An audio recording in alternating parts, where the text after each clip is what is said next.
Praise the name of the Lord.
Amen. Amen. Amen. Amen. Ẹjọ́ sá ẹjọ́ máa ṣe àwọn ọmọ àtìyàwó tí wọ́n tó ṣe àwọn ẹbí. Bàbá ẹ kọ́ bàbá ẹ wo. Why are the children available? Kéèsì ó wá fẹ́ yọ̀ lé. Ó fẹ́ yọ̀. Ẹ gbà. Sókùn ẹ bá pàṣẹ. Bí ìyá ló wà yìí wà. Wọ́n máa tètè wọlé ẹ̀ tí ó lè jẹun. Ẹ fi wọnú àǹdù yẹn. Ẹ fi wọnú àǹdù yẹn. Ẹ jẹ́ kó gbanú àǹdù yẹn. Ẹ jẹ́ kó gbanú àǹdù yẹn. Ní ìdí àǹdù. Ó wá fẹ́ yẹ exactly. Sections. Ọ̀rọ̀ kíkà Bíbélì wa kíkà á lọ ní ìpele méjì. The first one, àkọ́kọ́, we are going to read before running down. Àwọn kan bí a ṣe máa gbé wọn lọ sí ìsàlẹ̀. The first one we say before. Àwọn kọ̀ọ̀kan kan kó tó di pé a gbé wọn lọ sí ìsàlẹ̀. Then after putting him down, bá wá gbé wọn lọ sí ìsàlẹ̀ tán. Then we say the second one. Àwọn wá ká ìkejì. Praise the Lord. Hallelujah. Ẹjọ́ ìwọ̀n ẹ̀kọ́ jẹ́ àwọn mẹ́rin yẹn o. That is born of a woman. It's a few days or nights. And full of evil. He grows and is healed down as the flower of the grass. He passes away like a shadow of that staying in a place. In the midst of life.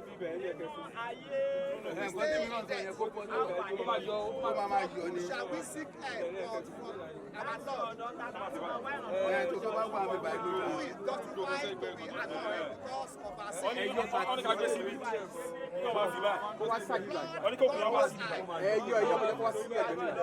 Almighty God.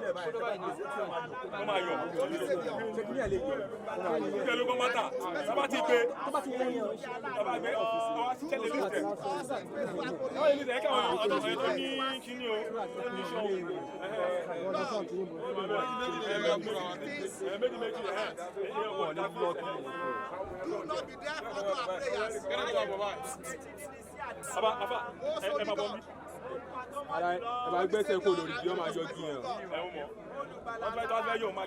Have mercy on us. Spare us. You are the most righteous judge. Do not allow us to fall away from because of death. In the name of God the Father, and God the Son, and God the Holy Spirit. You cannot put the cups down.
Káwọn méjì wọlé.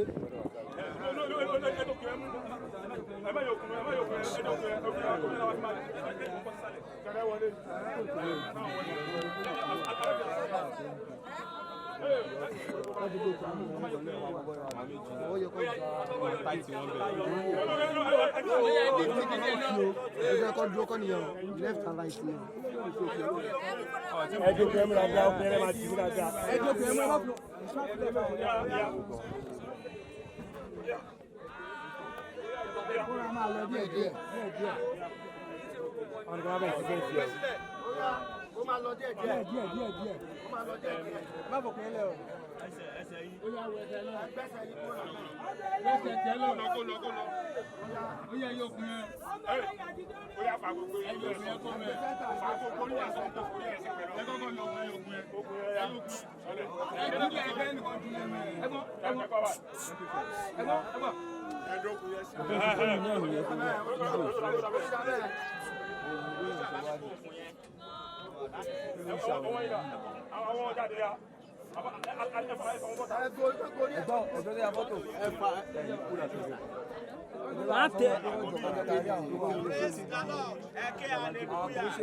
Who has led this place and of a path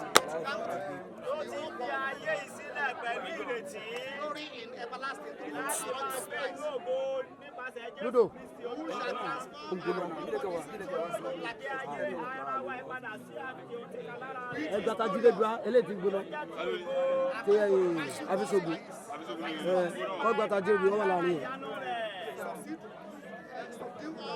by himself. And I heard a voice from heaven saying, say unto me, rise. No physical stay for this side. Yes. Shall the spirit that rest from the devils and their works follow them. The name of God the Father and God the Son and God the Holy Spirit. Shall we pray? The Almighty God will thank you, Lord, once again. We thank you for where we have started. We thank you where we have started. We thank you for where we are.